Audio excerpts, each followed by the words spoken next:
ಮುಂಬೈ ಪಾಲಿಕೆಯಲ್ಲಿ ಬಿಜೆಪಿ ಭರ್ಜರಿ ಗೆಲುವು ಸಾಧಿಸಿರುವ ವಿಚಾರ ಮುಗಳಕೋಡ್ ಪಟ್ಟಣದಲ್ಲಿ ಬಿಜೆಪಿ ರಾಜ್ಯಾಧ್ಯಕ್ಷ ಹೇಳಿಕೆಯನ್ನು ನೀಡಿದ್ದಾರೆ. ನಿರೀಕ್ಷಿತ ಫಲಿತಾಂಶ ಮಹಾರಾಷ್ಟ್ರದಲ್ಲಿ ಬಂದಿದೆ. ಕಳೆದ ಲೋಕಸಭಾ ಚುನಾವಣೆಯಲ್ಲಿ ನೋಡಿದ್ರಿ, ಗ್ಯಾರಂಟಿ ಅಬ್ಬರದ ನಡುವೆ ಕರ್ನಾಟಕದಲ್ಲಿ 19 ಸ್ಥಾನ ಗೆದ್ದಿದ್ವಿ. ದಿನೇ ದಿನೇ ಪ್ರಧಾನಿ ಮೋದಿಯವರ ಜನಪ್ರಿಯತೆ ಹೆಚ್ಚಾಗುತ್ತಿದೆ. ಇದು ಭಾರತಕ್ಕೆ ಶಕ್ತಿ ಕೊಟ್ಟಿದೆ. ಬಿಜೆಪಿ ಒಂದು ಬಲವನ್ನು ನೀಡಿದೆ. ಮಹಾರಾಷ್ಟ್ರದ ಸಿಎಂ ಫಡ್ನವೀಸ್ ಹಾಗೂ ಕಾರ್ಯಕರ್ತರಿಗೆ ಅಭಿನಂದನೆಯನ್ನು ಸಲ್ಲಿಸ್ತೇನೆ ಅಂತ ಹೇಳಿದ್ದಾರೆ. ಇದು ಒಂದು ಐತಿಹಾಸಿಕ ಗೆಲುವು, ಸುವರ್ಣ ಅಕ್ಷರಗಳಲ್ಲಿ ಬರೆದಿಡುವ ಗೆಲುವು. ಬಿಜೆಪಿ ಗೆಲುವು ಮಹಾರಾಷ್ಟ್ರಕ್ಕೆ ಸೀಮಿತವಾಗದೆ ನಮ್ಮ ರಾಜ್ಯದಲ್ಲಿ ಸಂಭ್ರಮಾಚರಣೆ ಮಾಡಿದ್ದಾರೆ. ರಾಹುಲ್ ಗಾಂಧಿ ವೋಟ್ ಚೋರಿ ಟ್ವೀಟ್ ವಿಚಾರ ಮಾತನಾಡಿ, ಪಾಪ ರಾಹುಲ್ ಗಾಂಧಿ ಅವರಿಗೆ ಏನು ಮಾಡಬೇಕೋ ತೋರಿಸ್ತಾ ಇಲ್ಲ. ವೋಟ್ ಚೋರಿ, ಪ್ರಜಾಪ್ರಭುತ್ವದ ವ್ಯವಸ್ಥೆ ಕಗ್ಗೊಲೆ ಮಾಡೋದನ್ನು ಬಿಟ್ಟು, ಮತದಾರರಿಗೆ ಅಪಮಾನ ಮಾಡೋದನ್ನು ಬಿಟ್ಟು ಜನರಿಗೆ ಕಾಂಗ್ರೆಸ್ ಪಕ್ಷದ ಬಗ್ಗೆ ಅಸಡ್ಡೆ ಬಂದಿದೆ. ಅದರ ಬಗ್ಗೆ ಅವಲೋಕನ ಮಾಡಿಕೊಳ್ಳಿ. ಬೆಂಗಳೂರು ಮಹಾನಗರ ಪಾಲಿಕೆ ಪರಿಣಾಮ ಆಗುತ್ತಾ? ಕಾಂಗ್ರೆಸ್ ಪಕ್ಷದ ಅವ್ಯವಹಾರ, ಭ್ರಷ್ಟಾಚಾರ, ಡಿ ಕೆ ಶಿವಕುಮಾರ್ ಬೆಂಗಳೂರು ಮಹಾನಗರ ಸಂಘಟನೆಗಳಿಗೆ ಧುಮುಕಿ ನೀಡಿರುವುದು ಕಾಂಗ್ರೆಸ್ನವರು ಆತ್ಮವಿಶ್ವಾಸ ಕಳೆದುಕೊಂಡಂತೆ ಕಾಣುತ್ತಿದೆ. ಜಿಲ್ಲಾ ಪಂಚಾಯಿತಿ ಬೆಂಗಳೂರು ಚುನಾವಣೆಯಿಂದ ದೂರ ಹೋಗುವ ಪ್ರಯತ್ನ ಮಾಡ್ತಿದ್ದಾರೆ.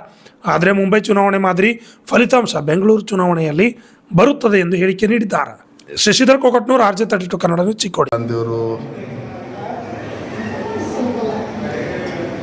ಅವ್ರಿಗೆ ಏನು ಮಾಡಬೇಕು ಅಂತ ಅವ್ರಿಗೆ ತೋಚ್ತಾ ಇಲ್ಲ.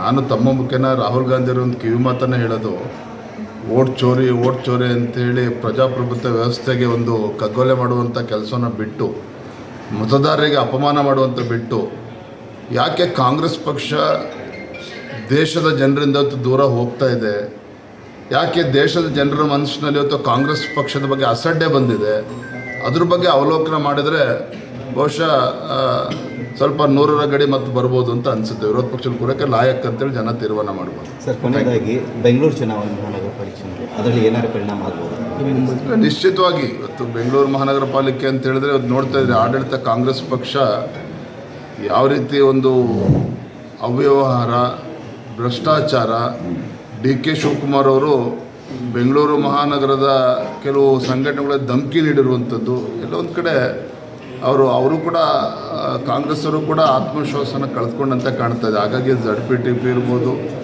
ಈ GBA ಮೀಟಿಂಗ್ಗಳು ಇವೆಲ್ಲವೂ ಕೂಡ ಅದರಿಂದ ದೂರ ಹೋಗುವಂಥ ಪ್ರಯತ್ನ ಅವ್ರು ಮಾಡ್ತಾ ಇದ್ದಾರೆ.